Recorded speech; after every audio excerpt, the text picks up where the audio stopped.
Welkom iedereen die net zo nieuwsgierig is als ik. Welkom volgers van mijn video's. Welkom in 2023. De Nederlanders komen bij van een lange nacht met oliebollen, champagne en vuurwerk. De Denen tellen hun scherven. Dat wil zeggen, hun hoeveelheid vriendschap en geluk. Na al het servies dat zij tegen de voordeur van hun vrienden kapot hebben gegooid. De Spanjaarden hebben om klokslag middernacht hun geluk op de proef gesteld. Door in 12 seconden 12 druiven op te eten. Nieuwjaarsgeluk zoeken de Brazilianen in de kleur van hun ondergoed. Roze, liefde, groen, gezondheid of geel, financieel. Waarmee ze vandaag, waar mogelijk, een frisse nieuwjaarsduik in de zee nemen. De meer introverte Duitsers lezen volgens oud gebruik vandaag de toekomst in gestold kaasvet. Ik geef in deze video een vooruitzicht op het jaar dat we zojuist hebben binnengewandeld. Die doe ik niet als de Duitsers of als de waarzegger Nostradamus. Die voorspelde trouwens voor dit jaar een wereldoorlog van 7 maanden, een grote vulkaanuitbarsting of nucleaire ramp, een buitenaardse landing en een grote milieu- of natuurramp. Nee, dit vooruitzicht doe ik als Jean-Éric. Een half jaar geleden ben ik namelijk begonnen met het schrijven van artikelen over de wereld om ons heen. Behalve het interesse heb ik voor deze onderwerpen gekozen omdat ik geloof dat ze ook dit jaar erg bepalend zijn in het nieuws. Na deze video weet jij welke onderwerpen dit zijn en waarom ik ze belangrijk vind. Na deze video weet jij wat je komend jaar zoal van mij kan verwachten. En dan begrijpt ook jij de wereld van 2023 weer net iets beter. Mijn allereerste blog en vlog was het verhaal over de twee Vlamingjes. Hiermee wilde ik aantonen dat het heden vaak beter begrepen wordt door te kijken naar het verleden. Ook hoopte ik te laten zien dat een open blik naar de toekomst altijd beter is dan stug vastgeroest te blijven in het verleden. In het nieuwe jaar wachten er vele nieuwe levenslessen. Daar ben ik benieuwd naar en ik neem je daar graag in mee. Wat de oorlog in Oekraïne betreft verwacht ik een verergering van de strijd. Zowel Poetin als Zelensky zullen niet willen opgeven, dus niet over vrede willen praten. Wat vaak vergeten wordt, betekent dit dat duizenden jonge jongens in de bloei van hun leven in de Oekraïnse hel sterven. Onder omstandigheden die lijken op de Eerste Wereldoorlog. Als je een indruk wilt krijgen over deze helse omstandigheden, dan raad ik je de film Im Westen nichts Neues erg aan op Netflix. De duizenden jonge jongens die niet zullen sterven, zullen wel voor de rest van hun leven zijn getekend. De meeste van hen hebben hier niet voor gekozen, of nog erger, hen wordt de waarheid niet verteld. Het vechten is hun opgedrongen als plicht en het lot van deze jonge jongens verdient daarom, wat mij betreft, meer aandacht. In het voorjaar zal Poetin een laatste alles-of-niets offensief uitvoeren. Omdat de Russen van hun eerdere fout hebben kunnen leren, is deze nieuwe Russische aanval waarschijnlijk moeilijker te verslaan door de Oekraïners.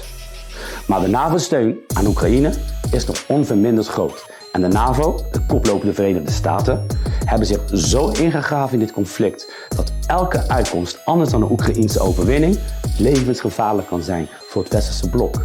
Want de nieuwe deceptie naar Irak, Syrië en Afghanistan zou voor een verschuiving in de wereldorde kunnen zorgen. Meer landen zouden dan het Russische voorbeeld van landjepik kunnen volgen. Omdat er zoveel op het spel staat, verwacht ik daarom dat Oekraïne, de NAVO dus, uiteindelijk zal winnen. En dat het Rusland uit Oekraïne verjaagt. En dat Poetin gedwongen zal worden tot vredesonderhandelingen. Maar dat zal zeker niet gemakkelijk gaan. Want een nederlaag betekent voor Poetin zijn einde. En dit zal hij uiteraard ten koste van alles willen voorkomen. Een vuile of nucleaire bom is dus niet ver weg in 2023. Voor de Europese Unie betekent dit allemaal verdere escalatie, meer Oekraïense vluchtelingen, een hoge of hogere prijzen voor gas en voedsel. En daarmee kom ik ook op het feit dat mede hierdoor 2023 het jaar wordt van de voedseltekorten. Behalve door de oorlog ook veroorzaakt door klimaatverandering. Voor ons, de rijkste 1% op aarde, is dit nog vol te houden. Maar voor Afrika, Midden-Amerika, West- en Zuid-Azië betekent dit een ramp met grote indirecte gevolgen. Behalve het verleden is het vergeten conflict een ander terugkerend thema in mijn verhalen. We kennen allemaal wel voorbeelden van conflicten die enkele weken viraal gingen, voorpagina nieuws waren, maar waarvan de media-aandacht minder werd. Het afgelopen jaar schreef ik over Nagorno-Karabach. Om dit afgelegen gebied in de Caucasus, zo groot als Noord-Brabant, wordt al sinds de jaren 90 door de wereldmachten een spel stratego gespeeld. Hetzelfde geldt voor de Balkan, met name Kosovo. In het geval van deze twee vergeten conflicten blijkt de oorlog in Oekraïne een explosief kruidvat te zijn. Of deze kruidvaten dit jaar verder smeulen of ontploffen, dat zie je komend jaar in mijn verhalen terug. Ik blijf dit als journalist voor jullie volgen. Maar er zijn ook conflicten, oorlogen, die het niet eens nooit tot een hypeje of nieuwswaardig item hebben gehaald. Het zijn vergeten conflicten vanaf het allereerste begin. Maar het leed is daar misschien nog erger. In Jemen is er bijvoorbeeld al sinds 2015 oorlog. Hebben 24 miljoen mensen humanitaire hulp nodig en dreigen 16 miljoen burgers te sterven door honger. Komend jaar zal ik je informeren over vergeten conflicten als deze. Kolonisatie en slavernij. Het zijn twee thema's die je dit jaar vaak in het nieuws zal zien terugkomen. En zeker ook bij mij. Afgelopen jaar schreef ik al over deze donkerzwarte bladzijde uit de West-Europese geschiedenis.